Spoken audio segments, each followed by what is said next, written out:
Hi, I'm Kathleen Karlsen. This channel covers spiritual awakening, healing sounds, and sacred symbols.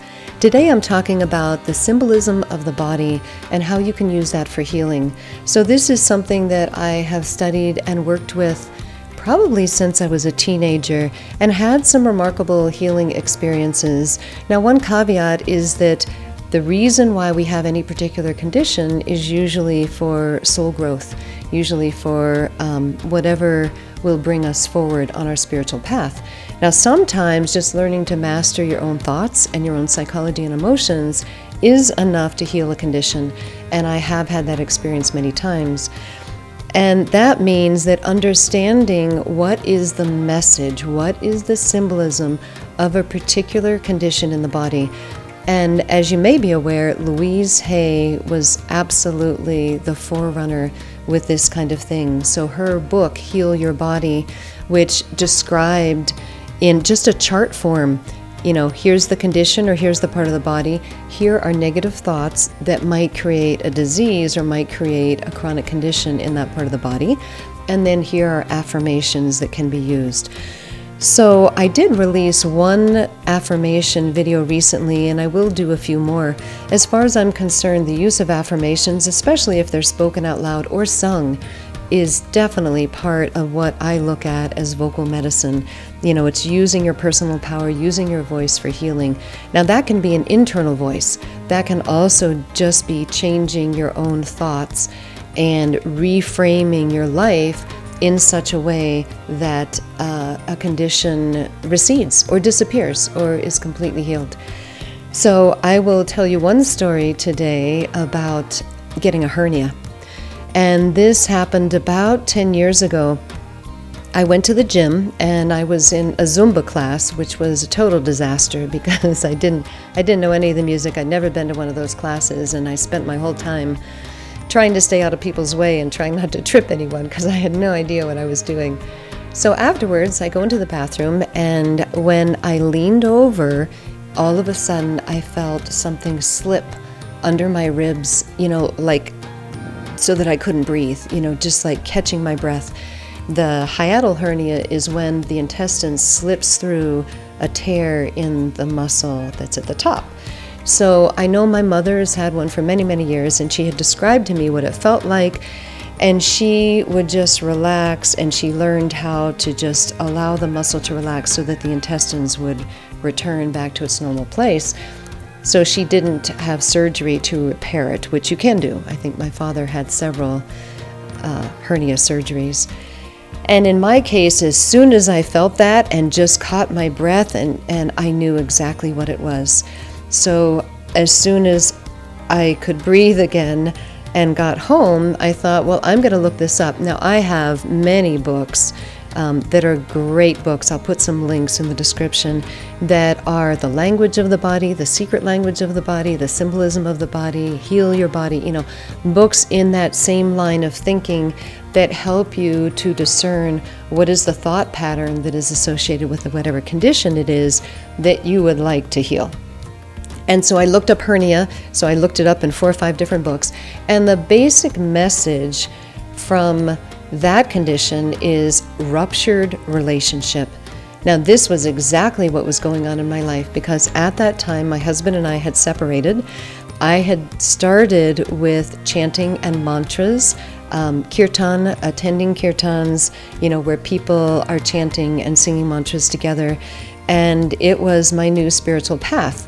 Well, my husband and I had met in an ashram years before in a spiritual community, and at that point was not interested in finding a new spiritual path. We were very busy raising 5 children, earning a living. Of course, we got started later in life.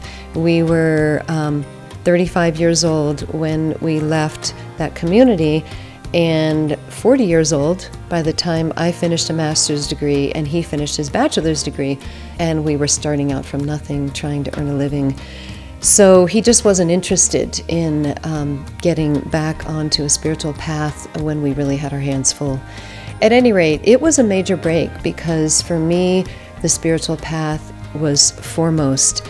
and more important than anything else. Not more important than my children, obviously, but more important than getting a bigger house, or even than paying off all our debts, or having a nicer car, or whatever. So there were some things that led us to take some time apart. So that was a rupture in that relationship. And also, I had a friend that I had started learning the practice of kirtan from, and we had great plans. We wanted to start kirtan communities, and that also was ruptured and sort of fell apart at the very same time. So there were two major relationships in my life that had ruptured at that point, and I thought, well, that is exactly what's going on.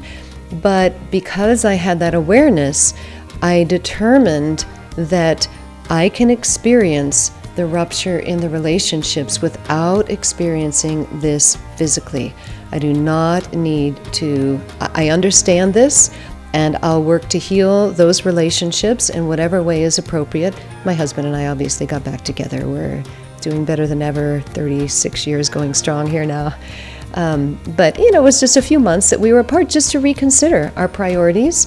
And then he decided that he would support, what I was doing, and he's been fantastic.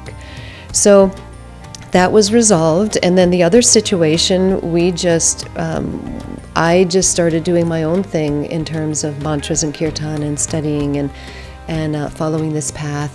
And the other person that I'd had a partnership with went a different route. So that was resolved in that way. But I had to really work with those ideas, and I visualized, the healing of the muscle and the fact that I didn't need to have any rupture within myself physically to reflect what was going on outside. If I could handle it in the outside world, external world, if there is a difference between the internal and external, I think it's all one. But to be able to work with those ideas and to work with that psychology, and I would say it only took a few weeks. And it was definitely there during those few weeks. If I leaned over, if I tried to sit on the floor, to play my harmonium, I would catch my breath because I could feel the hernia, slip out of place again. And then I would just reinforce the visualization that I am whole within. There is no rupture within. There's no rupture in the plan of God for my life.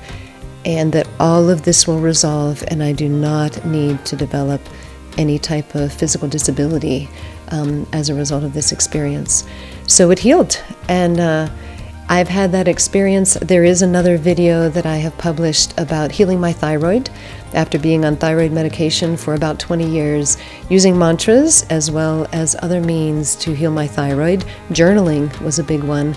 And then I had a chronic injury from running in high school. I had surgery on both of my legs, and that resulted in many, many, many years of scar tissue and difficulty, and was able to resolve that situation as well just by working through all of the emotions and all of the thoughts, all of my anger about that surgery, which basically was botched.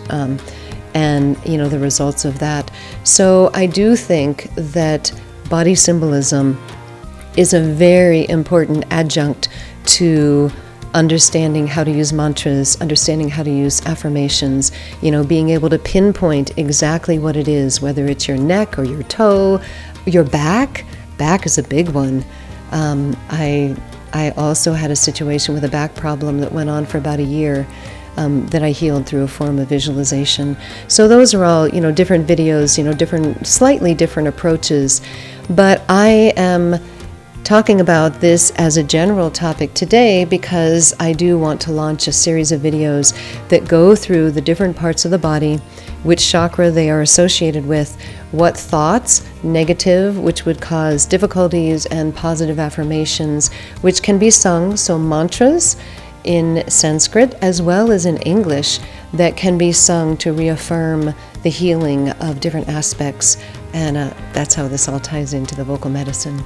So thank you for listening about body symbolism today, and I'll look forward to more videos on this, one of my favorite topics. Have a beautiful day. Namaste.